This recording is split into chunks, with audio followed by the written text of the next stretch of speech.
বিসমিল্লাহির রহমানির রহিম। আমরা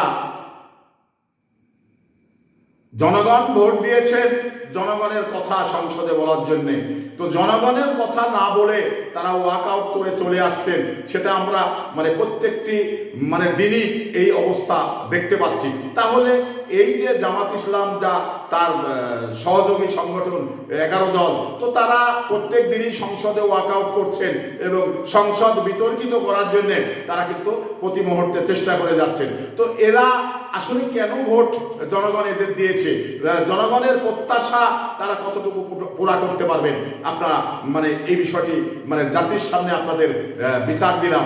তো সে জায়গা থেকে আসলে এই যে সমস্ত মানুষগুলো নির্বাচিত হয়েছে, যে সমস্ত মানুষগুলো এনসিপি বা অন্যান্য যে জামাতের 11 দলীয় শরিক, তারা প্রায় সংসদেই কিন্তু ওয়াকআউট করছেন। যেমন আজকে তাদের এই যে দাবিটি, সে দাবিটি হলো আমরা জুলাই সনদ এবং গণভোট, এই গণভোট নিয়ে আমরা আলোচনা করতে চাই।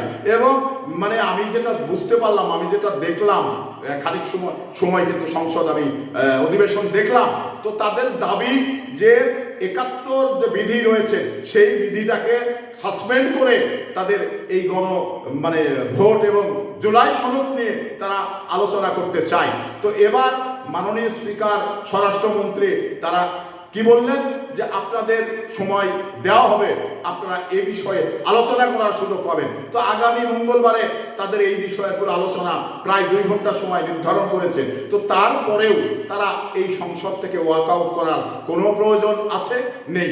তো এখানে এই নাহিদ, হাসনাত আব্দুল্লাহ তারা কি মনে করছেন এবং সংসদটাকে তারা কি মনে করছেন এবং তারা যে কোন অবস্থায় সংসদের সদস্য হয়েছেন এবং তাদের কতজন সদস্য, এটা কিন্তু তাদের জানা দরকার। তো তারা যদি সরকার দলীয় সংসদের মতো সদস্যের মতো তারা সুযোগ সুবিধা ভোগ করতে চান, তাহলে এটা কখনোই সম্ভব নয়।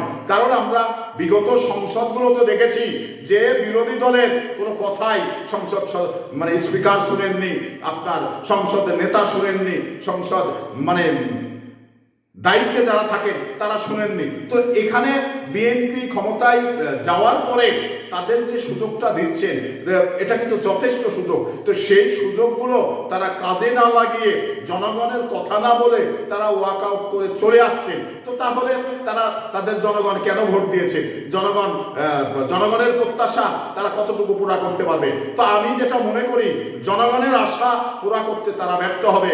তো এই সংসদ যদি এটি পবিত্র জায়গা, আইন প্রণেতার জায়গা, সেই জায়গা থেকে তারা যদি ওয়াকআউট করে চলে আসে, তাহলে জনগণের জন্য তারা কি করবেন, জনগণের কাছে কি জবাব দিবেন, এটা আমার প্রশ্ন। তো এই জন্যেই আসলে সাংগঠনিক লোক ছাড়া, রাজনীতিবিদ ছাড়া আসলে রাজনীতির জায়গাতে দিলে যেটা ঘটনা ঘটে, ঠিক জামাতের ক্ষেত্রে, এনসিপির ক্ষেত্রেই সেটাই ঘটছে।